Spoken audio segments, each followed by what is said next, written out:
From the DMZ to the NATO front, this is CRN.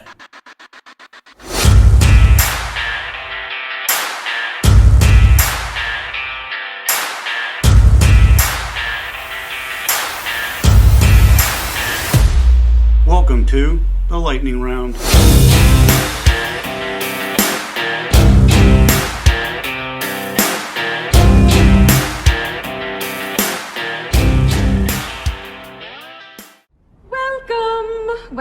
Welcome. Well, hello, and welcome to the Dave Kershner Lightning Round podcast. I am your host. It is episode 106. It is a midweek preparedness show. We are in week 96 of the 46 quadrennial Hunger Games with the illegitimate, fraudulently elected numbnut still alive and kicking and screwing us all. Still a little bitter about the midterms. So John Jeffers, like I said last week, is having medical procedures. He'll be out for a while. He has asked me to post the other shows that he has been working with, like the David Knight Show and Dale and Duff and Prepping 2.0, Elsa Kurt, all those shows. He's reached out to me and asked me to repost those shows on CRN. So I did that over the weekend, but at some point when I uploaded my audio and video files for episode 105, I wound up attaching the audio and video for episode 104. So that's weird. I fixed that, but I can't see how to get that to fix itself in like Podbean and Google Podcasts and all those places. So before I leave for Thanksgiving, I'll get episode 105 up on the website. So if you're looking for that episode in particular, you can go to my website, davidjkershner.com. If you want to send me an email about a topic or provide an update, you can send me an email at djkpublishinghouse@gmail.com. Yeah, that's what I needed to tell you. So that's a little update from me for CRN. I did make a good fair amount of progress on a new book, my standalone book. It's called Borderless. And it basically is, it takes the premise of the last 2.5 years between lockdowns and forced segregation and masking and what have you, and it amps it up, puts it up on steroids. So I've made a lot of progress with that. So that's good. Hopefully I can do some more writing over the Thanksgiving holiday. There will be no weekend show. I normally don't do a show at all during the week of Thanksging, but I figured I got time, I can get one out before I get on the road. So here we are. All right, so let's get into it.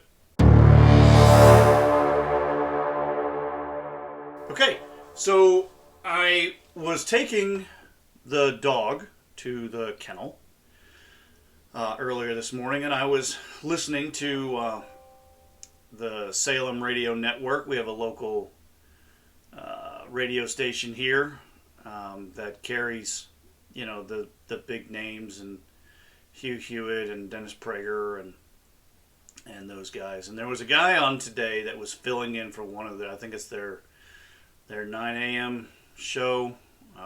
He's an actor of some kind. Anyway, he was saying that Russia has been pounding Ukraine and in aerial attacks and basically destroying their electrical grid and their infrastructure. And the Ukrainian government was telling its people that they should be stocking up on blankets, more winter clothing, heavy coats, lined boots, gloves, hats, scarves, etc. Because they are experiencing massive power outages due to the Russian aerial campaign. And the first thing I thought of was how the United States doesn't need an aerial campaign from an adversary to have blackouts and shortages and what have you, because we did it to ourselves. Thanks to the illegitimate, fraudulently elected numbnut and AOC's Green New Deal and all the climate scientists that seem to think that we've only got 7 years left or 8 years left until 2030, and then it's Armageddon, which I think is bull. Anyway, I thought it ironic that we don't, one of the strongest, mightiest countries in the world, who is fully capable of being energy independent, has chosen to put itself into the poorhouse. It's chosen poverty over prosperity in the hopes of redistributing our wealth to bring the temperature of the planet down less than 1 degree Celsius. Yeah, that's where we are. But we don't need an aerial campaign to screw ourselves. We've got gas shortages. We've got heat oil shortages. We've got supply chain problems. We've got trucker shortages. We've got excessive fuel costs for said truckers, 18-wheelers, and all of, and then over the weekend they had over 6 feet of snow fall in western and central New York. Pretty much a wide swath of upstate New York got buried in snow due to a weather system going across the lake, Lake Erie, and slamming headlong into Buffalo and Syracuse, and and it's just, that's just the first storm of the season. It's not even December yet. It's already starting, and it's going to get worse. They have diesel shortages. They have fuel oil shortages, heating oil shortages, and it's rampant. So we don't need a Russian aerial campaign to knock out our grid. We just needed the Green New Deal and some Democrats in charge. I hope you've been preparing, especially if you're in the Northeast. I know some folks up there. Some of them are family. Good luck. You voted for this shit. Not all of you. Probably the people that are listening to this show probably didn't vote for this shit. But I know my family members did. Dyed in the wool Democrats. Orange man bad. They voted for this shit. I got no empathy. Well, my wife thinks I don't have empathy to begin with, so hey, I'm staying in my lane then. And now we're going to have a bigger problem. When I get to we'll get to this one. Okay, let's go. Next. Okay, so in addition to all of the diesel shortages and the heat oil and fuel oil and heat, gas prices, supply chain problems that we're still experiencing, even though the illegitimate, fraudulently elected one has come out and said COVID is over. Go back to work. Go back to business. What you knew was going to happen as soon as a Democrat was in the White House. They declared that the pandemic was over. But, hey, we knew it was coming. So it's not that big of a shock. And now, you got the trucker shortage too. But now we're staring headlong into a strike of the railroads. A strike on the railroads. So what we've got is over a third of the railroad unions have rejected the overtures of the illegitimate, fraudulently elected one and his group that worked with the railroad industry to put together a better package for the railroad employees. But a third of those unions have said, pound sand, try better, try harder, do better. So here's what I found, and it's retail industry groups reacted Monday to the possibility of a rail strike happening in early December. Those possibilities are going up drastically. The Transportation Division of the International Association of Sheet Metal, Air, Rail, and Transportation Workers, or SMART-TD, announced Monday that member voting on the September agreement negotiated by the illegitimate, fraudulently elected one's emergency board had returned split results. SMART-TD represented Yardmaster members voted in favor of the contract ratification, whereas its train and engine service members rejected it. As of Monday, 1/3 of the 12 rail unions have voted against the agreement. That means a strike could potentially happen in early December unless the railroads and unions reach a deal or Congress intervenes before then. Jess Dankert, the Vice President of Supply Chains at the Retail Industry Leaders Association, said in a statement a rail strike would cause enormous disruption to the flow of goods nationwide, the effects of which would ripple through the supply chain and the U.S. economy at large. National Retail Federation CEO Matthew Shea also said a strike during the holiday season would be devastating for American businesses and consumers and the U.S. economy, according to a release from the trade association. Both trade groups raised concerns about a potential rail strike contributing to higher inflation. Fortunately, this year's holiday gifts have already landed on store shelves, but an interruption to rail transportation does pose a significant challenge to getting items like perishable food products and e-commerce shipments delivered on time, and it will undoubtedly aid to the inflationary pressures already hitting the U.S. economy. It's just going to get worse. Because somehow a geriatric politician in the early stages of Alzheimer's who did not campaign managed to garner 81 million votes. Really? Would this be happening if Trump were president? I don't know. But I know Trump would have come in and negotiated a better deal. We are still suffering from the effects of the pandemic, where they shut down a planet to get rid of one guy. They manufactured over 81 million votes for an Alzheimer's patient. And this is the lot we've been left with. We have trucker shortages. We have gas shortages. We're no longer energy independent.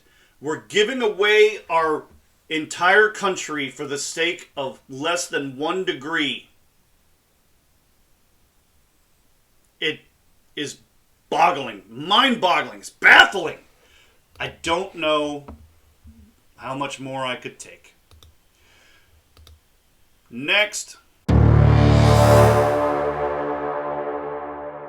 And that takes me right into my next update for On the Road with Steve. I've provided Steve with some follow-up questions to our initial email exchange, and so I thought I'd bring those up. So I followed up with him and I asked him, what does the potential coming diesel shortage mean to you? I've touched on the diesel shortage. It's the lowest amount of diesel in reserve since the 1980s. The articles and news reports I've seen say it'll be hitting the southeastern U.S. particularly hard. Are you or your employer concerned about this shortage and potential for things like run-up in costs, hoarding, black market activity, long lines at pumps, plywood signs spray painted with the words "No Diesel," etc.? He said, well, he didn't say it in this one, I don't believe, but I did read an article that because diesel is running at about $5.20 to $5.50 a gallon, depending on the state and location of the pump, diesel haulers, trucking companies, I should say not diesel haulers, but trucking companies are now implementing fuel surcharges into the costs of moving goods. So the fuel surcharges are being passed on to the consumer via the manufacturer, via the merchant that had to pay for those goods to be brought to his store, whether it's brick and mortar or to a warehouse or wherever. You know, shit rolls downhill and it's landing on all of us because 81 million people voted for an amnesiac, a dementia patient. Pick a derogatory term and assign it to the illegitimate, fraudulently elected one. Yeah, I'm a little bitter. I'm still a little bitter about the midterm elections. Even though this is a preparedness show, it's a little more spicy than a normal preparedness show. But you get what you get. All right, so Steve came back with his reply and said, we've had shortages before, usually after hurricanes. My company will tell us to buy diesel at truck stops, which sucks, and save the diesel they have at the terminals. So if it gets really bad, we can still get home and move some freight on the diesel that the company has saved. Most states in the southeast also let us run red-dyed diesel. As red diesel is mostly used for heavy machinery when things get bad. I guess that it depends on how long we'll be short on diesel. I would think that if there is a true shortage, the price would go way up and trucks will keep rolling. The cost of diesel doesn't directly affect trucking companies. We have a fuel surcharge based on the average price of diesel added to every bill. Of course, it hurts our customers, which will hurt everybody in the long run. Independent drivers are a different story, and it depends mostly on their situation. Some have good contracts and will be okay. Some will lose everything. If we truly run out of diesel quickly, I will be out of work and make no money right before Christmas. Go Biden! Many drivers will get stuck away from home and they will have a very hard time. Did you know that all the rest areas and truck stops in the U.S. can only park 3% of the trucks on the road, according to the president of Yellow Roadway Corp. in a speech to Congress? That will be pure madness. The Southeast is the backbone of American transportation. 60% of the U.S. population lives within 1 day's drive, 600 miles, of some part of Tennessee. We have lots of container ports and rail yards, good weather, truck-friendly governments, good roads, and traffic backups are limited to big cities. Businesses have been moving into the Southeast for 20 years. So yes, the Southeast will be hit hard and lots of people will panic. Stay far away from Walmart. Many of our customers are keeping a lot more inventory on hand than before COVID. Even if they aren't set up for it, they are leasing 53-foot dry van trailers or 48-foot containers to keep extra supplies on hand. The way my company always plans to store diesel makes me confident that I won't have to walk 500 miles home.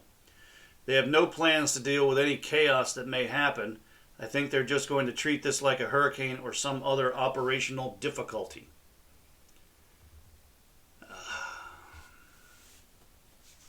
And then the rest of it is to me. So it's going to get bad, folks. It's going to get real bad. All right. We're going to take a break. And now we pause for some shameless self-promotion. If you like post-apocalyptic, dystopian, and preparedness fiction as much as I like writing it, or you just like the show and are curious to see how creative my mind can be, then pick up my 5-part fictional series today. In a nutshell, Over the course of When Rome Stumbles, Hannibal is at the gates, by the dawn's early light, colder weather, and a time for reckoning, I crashed the big ag and financial industries, unleashed some jihadists and an EMP, then spent 20 years trying to evade a socialist dictator. You can get all 5 parts in electronic format from my overlords at Amazon for $20. Paperback pricing is set to Amazon minimums based on page count, so I can't help you there, but for the bibliophiles out there, each part of the series averages about $15. If you don't have the time to just sit and read, you can find all 5 parts in audio format too. Audio pricing is set to Amazon minimums based on recorded finished product length. But I have freebie codes, so shoot me an email at djkpublishinghouse@gmail.com to get your freebie codes today. Don't wait.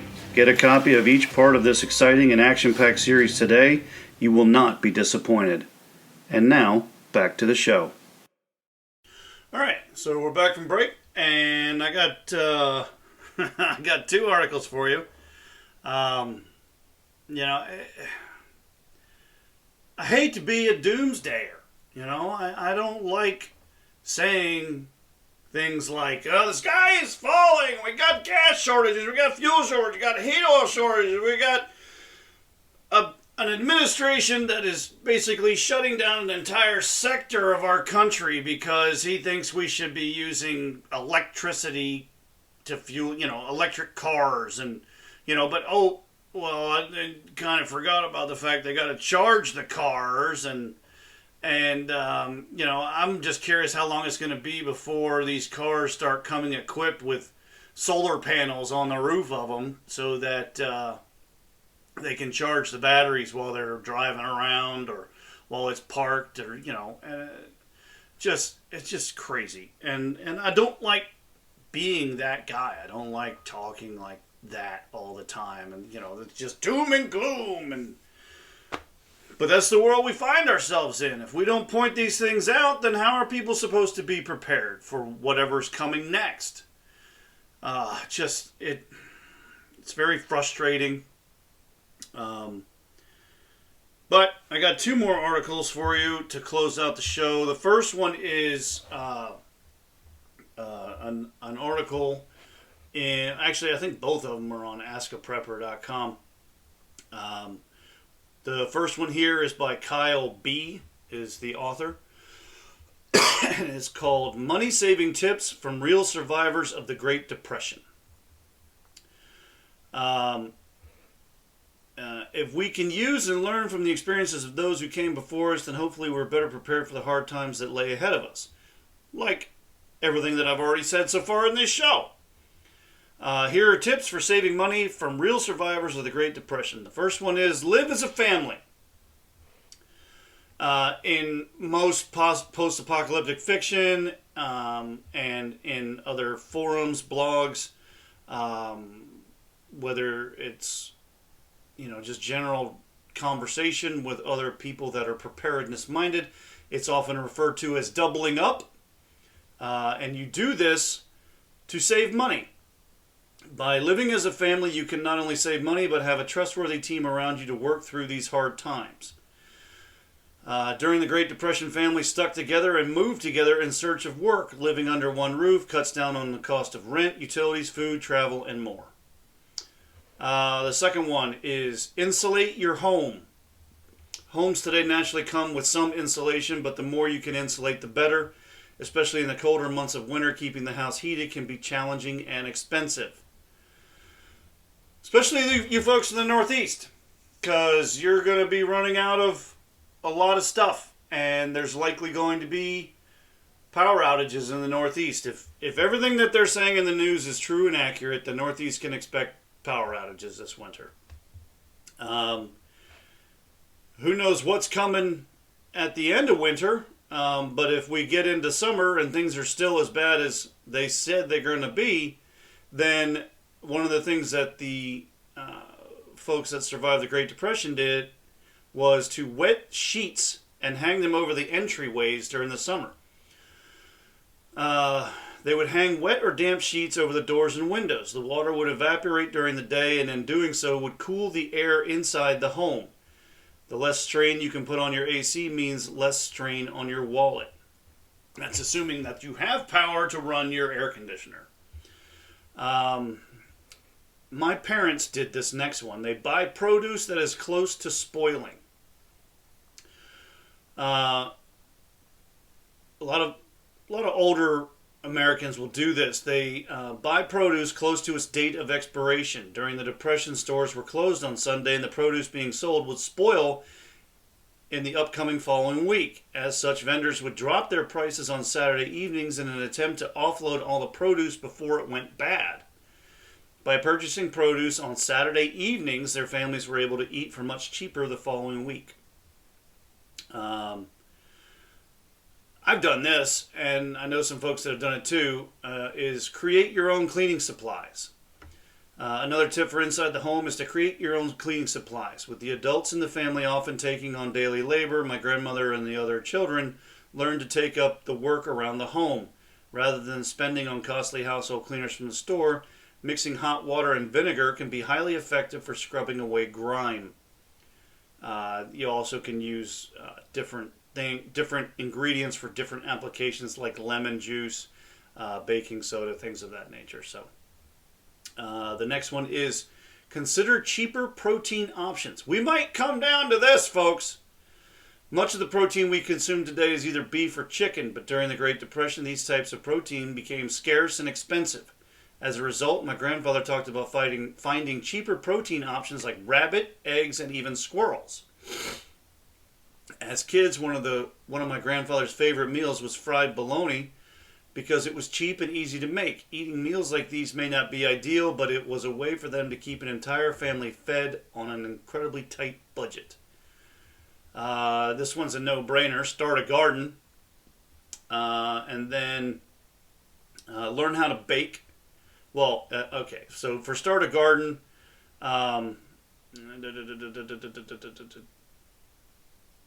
so start a garden, but you also need a place to store the food over winter. So that would be find some method to have a root cellar of sorts. The next one is learn how to bake. On a similar note to gardening, learning to bake was a fun way to save money. Bread can be costly to buy in store, but is extremely cheap to make at home. Even today, my grandmother still enjoys baking from scratch. Along with saving you money on groceries, baking from scratch will probably taste better too. Yep. Make more soups. Soup is a great way to stretch your ingredients. Soups are warm, filling, and most importantly cheap because the main ingredient is water. Almost anything can be made into a soup, and it makes great leftovers. My parents did this next one. And when I told my wife about it, she was just like looking at me like a cow at a new gate, like, huh? You did what? They cut milk with water. A tip that my grandmother used even with her own kids decades after the end of the Great Depression was cutting milk with water. She mentioned that it could be done with other drinks like juices also, but she used to add water to their milk. By adding water, the milk would last significantly longer than it would on its own. It may not taste quite as good, but when times are tough, every extra penny matters. So I am the third of 4 sons in a military family that had a stay-at-home mom. Not only did we cut the milk with water, but we had a dedicated pitcher, a white pitcher, 1-gallon pitcher. We would fill it with half a gallon of water, and then we would put in scoops of powdered milk, and then we would fill the rest of it with half of a gallon of regular whole milk. And that's how my parents stretched gallons of milk for 4 sons. Something to think about, folks. The next one is look into learning to sew. If you're trying to save money and going out and buying new clothes is probably not going to be an option, so you need to learn how to repair the ones that you do have. So learning how to sew is a good cost-saving, money-saving adventure. Hang on to scraps is the next one. A valuable lesson many learned during the Great Depression is that everything has value. Whether it's an orange peel or a scrap of fabric from clothing repairs, everything has values. Peels from citrus fruit can be used in homemade cleaners, and clothing scraps can be used in future repairs. stockpiling excess supplies and hanging on to scraps can be a very valuable strategy. The next one, my wife takes advantage of all the time, and that is learn how to make basic home repairs. While often the women would handle cooking, cleaning, and sewing, the men would be responsible for doing repairs around the house. Everything will break at some point, so if you can learn to fix some of these things on your own, it will help you and your family become much more self-sufficient. Next one is moderation is key. Moderation can apply to just about anything, whether it's food, cleaner, or anything in between. By learning to use everything in moderation, you will find that everything you purchase and use lasts significantly longer. A helpful rule of thumb to remember is just a dab. Even to this day, my grandmother always strives to use too little rather than too much of something. And then lastly, be willing to work. And that is something that is sorely lacking in a lot of the American population. They got real comfortable on government programs, welfare, unemployment, SNAP, whatever it is.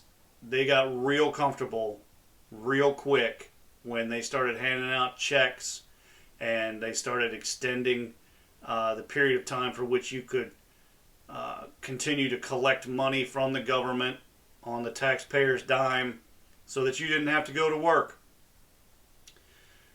So in order to survive the Great Depression, not only did families double up and move around together, they conserved together, but they all worked. Whether it was in the home or outside the home to earn money, they did everything they could to survive, and that included taking jobs that were beneath them by so many levels.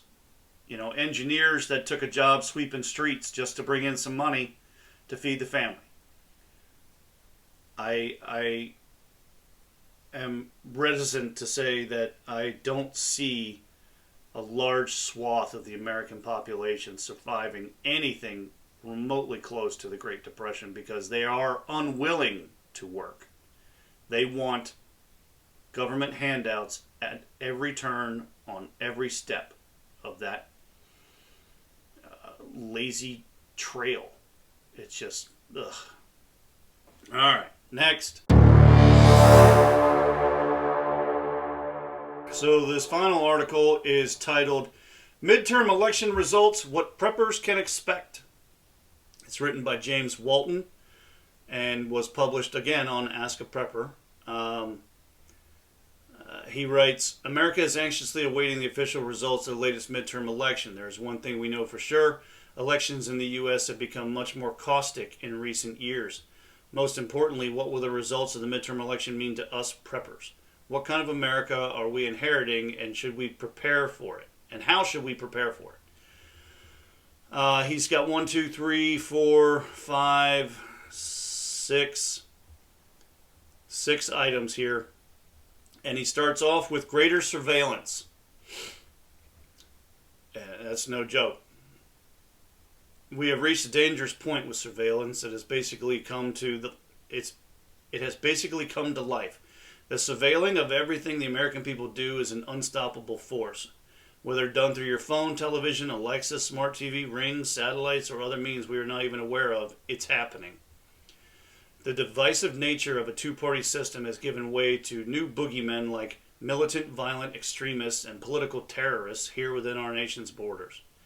A document was leaked within the FBI showing domestic right-wing terrorist markers, signs, and symbols. These included the Gadsden flag, the Punisher skull, the Betsy Ross flag, and other American history insignia from the Revolution. We have to surveil these people and make sure they do not do anything crazy like shoot fireworks off on the 4th of July. Surveillance on everyday Americans will only increase following the midterm elections. Yeah. You are now considered a domestic terrorist because you use the Gadsden flag as a backdrop for some avatar on some app, or you use the Betsy Ross flag, or he named them, but yeah. It's all Sunday! It's all That's my alarm that I have 5 minutes to go back to work. The next one is greater safety through government. From monitoring disinformation to imposing health and safety restrictions, the midterm election results will no doubt create a climate in this nation that requires more safety through government. This will come at a cost, of course. It will mean the growth of government, and thanks to greater surveillance, your actions as a prepper will be watched with a sharp eye. That's why OPSEC is so important. Stop telling people about what you're doing unless they are somebody that you can bring into the fold and somebody that maybe you want to partner with, somebody that you want to be holed up with in a survival situation. Don't be just casually talking to the neighbors. Hey, I got another 3 months of freeze-dried food delivered the other day. Or, if you have nosy neighbors that say, hey, there's a lot of packages on your front porch the other day. Do you answer that honestly, or do you say, that was just some stuff my wife ordered, and just back out of that conversation?